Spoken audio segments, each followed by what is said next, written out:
Okay, this is going to be trigonometry overview. The one I had done previously, I noticed a glaring error. I had defined the tangent improperly, so I removed it from YouTube and I removed it, which effectively removed it from access from my class. So I'm redoing it, and hopefully I won't introduce any new errors.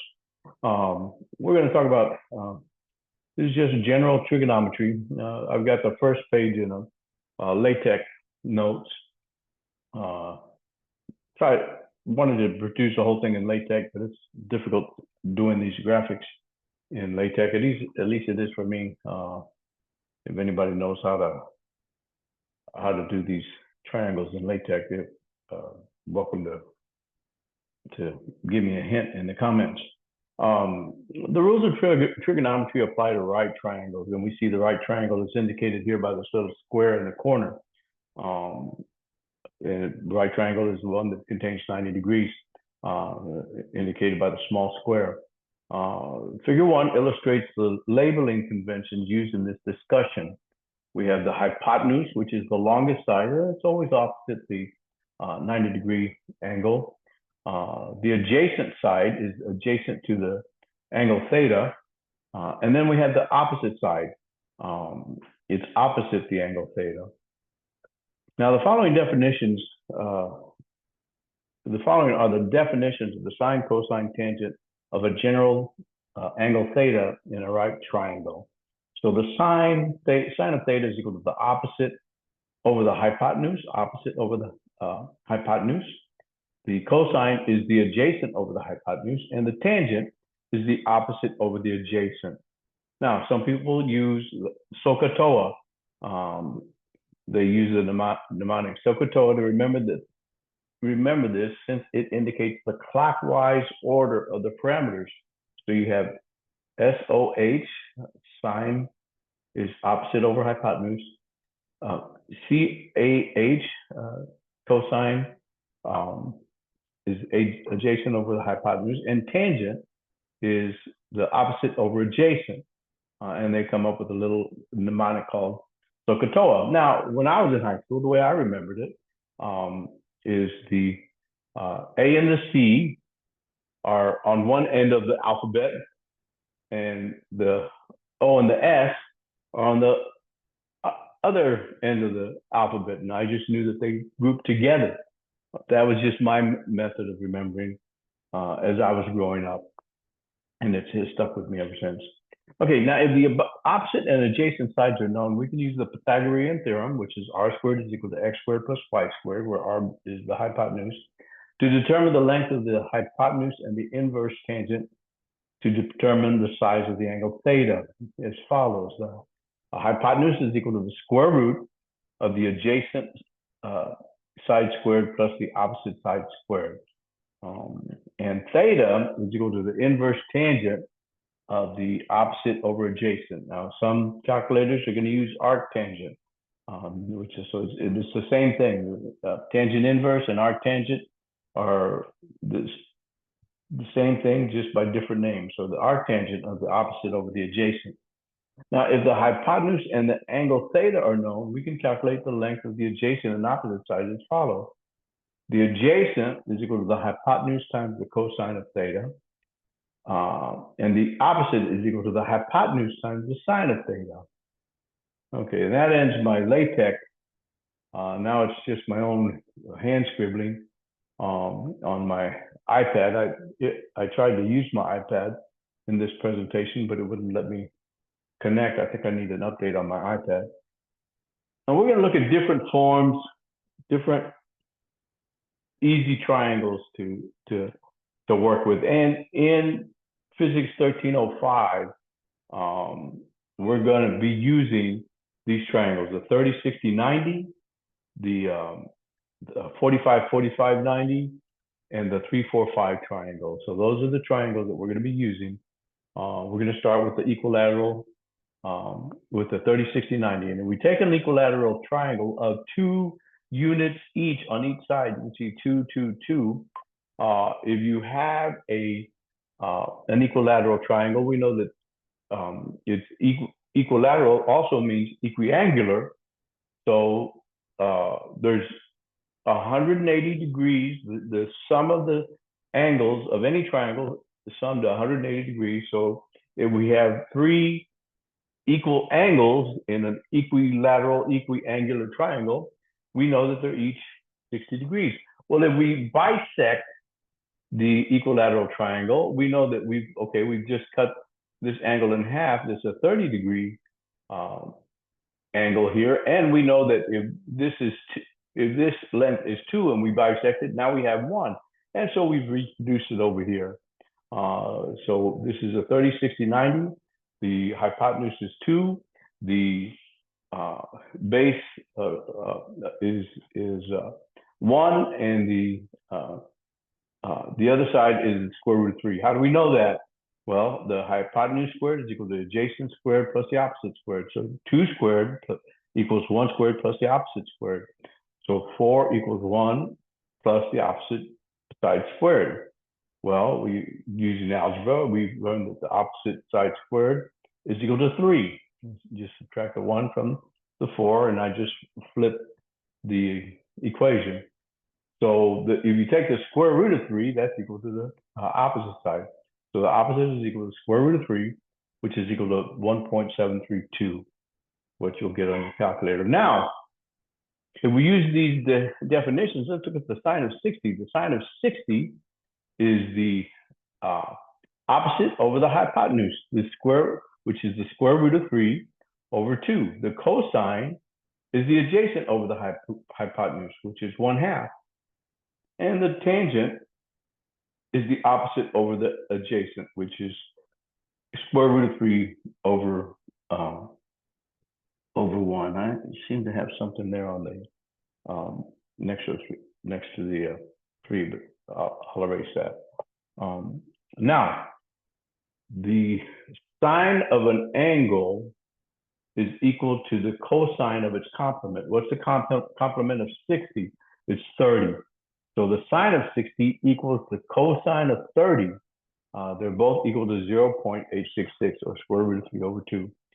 The cosine of 60 is equal to the sine of 30, and they're both equal to 1/2. Now, we don't have that. You can't say anything about the complement of the tangents of the complements. Tangent of 60 is equal to square root of 3 over 1. And the tangent of 30 is 1 over the square root of 3. And so one is 1.732, the other is 0.577. Now, you're probably going to get more digits on your calculator, but I'm just going to 3 significant figures after the decimal place. Okay, so that's our 30, 60, 90 triangle. Now we're going to do a 45, 45, 90. Now let's take a square, one unit on each side. Of course, if it's a square, every corner is a 90 degrees. If we bisect it from corner to corner, this is now a 45-degree angle, and the other side is a 45-degree. So this is what the triangle generated from a square, a bisected square along the diagonal looks like. It's a 45, 45, 90, where you have 1 and 1, and the hypotenuse is the square root of 2. How do we get that? Again, the hypotenuse squared equals the adjacent squared plus the opposite squared. So the hypotenuse squared is equal to 1 squared plus 1 squared, which is both of them are equal to 1. So it's equal to to 2. So the hypotenuse is the square root of 2. We take the square root of both sides. The hypotenuse ends up being the square root of 2, which is 1.414. Now, the sine of 45, now you can take either one of these. Sine of 45 opposite over the hypotenuse. Sine of this 45 is opposite over the hypotenuse. They're both equal to 1 over the square root of 2.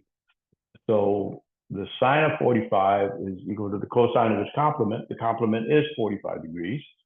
So sine of 45 degrees is equal to 1 over the square root of 2, which is equal to 0.707. And the cosine of 45 is 0.707. And I repeated it just for completeness sake. And the tangent of 45? Well, we can see we can take either one. It's the opposite over the adjacent, which is 1/1.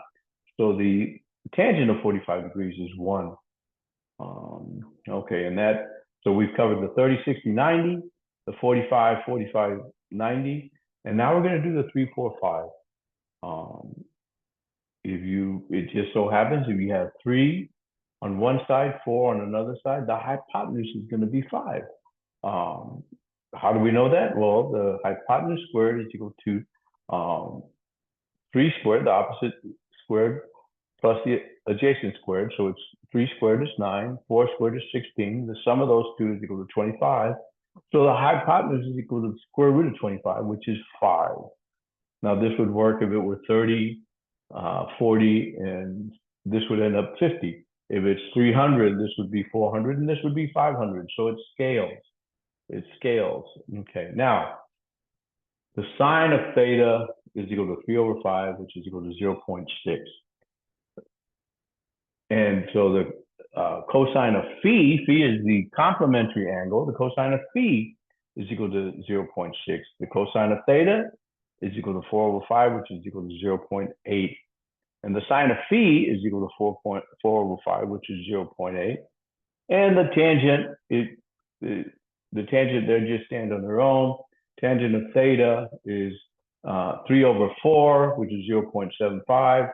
And the tangent of phi is 4/3, which is 1.333. Now, what are theta and phi? Well, for that, you want to use the inverse. You can use the inverse sine, the inverse cosine, or the inverse tangent. In this case, I use the inverse sine. So the sine inverse of 3/5 is the sine inverse of 0.6, which is, if you put in your calculator, is 36.87 degrees, which is approximately 37 degrees. Now, how do you get that? I just use, actually I use Mathematica, but for demonstration purposes, I use, if you take your calculator on, where do I have it? If you take your calculator, ordinarily it looks, there it is, it looks like this, but if you turn it sideways, it turns into a scientific calculator. So if you say 3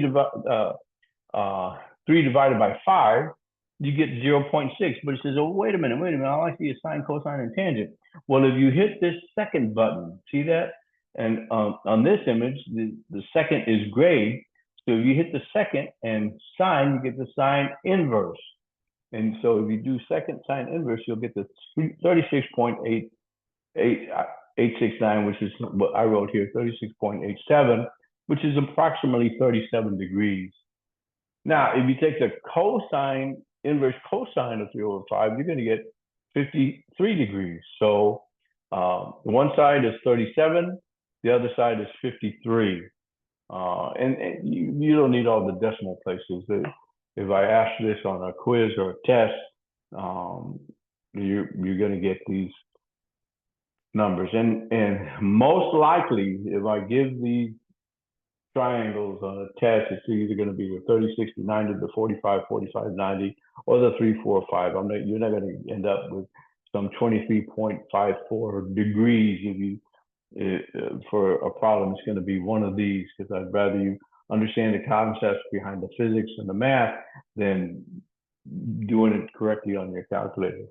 So it's going to be one of these. So there it is, how to use it on a calculator. Some calculators may say arc tan, arc sine, arc cosine. I don't really know of one that does that, but it's possible. Typically, they're going to have the sine inverse, cosine inverse, and the tangent inverse, the way it shows here. Okay. One more thing I want to talk about, and that's the importance of, when you're doing these, making a little drawing. If you're using arc sine, arc cosine, arc tangent, you need to know what quadrant you're working in. If you just put your numbers in, you may not necessarily have the correct degrees. Now, for my students, whenever you do a test, I ask you to do the paperwork I turn in the paperwork. If I look at your paperwork and I see that, okay, you did get the correct angle, but you may not have gotten the right quadrant, I'll give you points for your test. Now, what is the right quadrant? And when I was in high school, what we call our VIA bus system here in San Antonio used to be called the San Antonio Transit Company. And that's what we use to remember the signs of the quadrants. San Antonio Transit Company became VIA. I don't know how long ago, but it was a nice mnemonic when I was in high school, San Antonio Transit Company. In the first quadrant, all sine, cosine, and tangent, they're all positive. In the second quadrant, only the sine is positive. In the third quadrant, only the tangent is positive. And in the fourth quadrant, only the cosine is positive. Why is that? Okay, so here we have 30 degrees, and we see that it's positive. You know, the x is positive and the y is positive. And so if you take it doesn't matter what you take, whether you take the cosine, the sine, or the tangent, you're always going to get a positive or a positive. And so all of them are positive. Over here, if you have the sine, well, the hypotenuse is positive, and the opposite is positive, so it's going to be positive. Now, what if you take the cosine? Well, the cosine, you see, is negative. So if you take a negative over a positive hypotenuse, it's going to be negative. So only the sine is positive in this quadrant. Now, in this one, it says the tangent is positive. So if you see the opposite is negative and the adjacent is negative, so if you take the opposite over the hypotenuse or the adjacent over the hypotenuse, you're going to get negative. But if you take the opposite over the adjacent, you're going to get a negative over negative, and they're positive. Okay, now let's move to the fourth quadrant, and we can see that if we use a cosine, we have a positive adjacent and a positive hypotenuse, so the cosine is positive. If we were to do the sine, well, we have a negative opposite, and the hypotenuse is positive, so it would be a negative. So that's how we learned it. San Antonio Transit Company. I encourage you to always do a sketch of any problem that I give you, so you can visualize what quadrant it is, and then you can know how to get the correct angle. And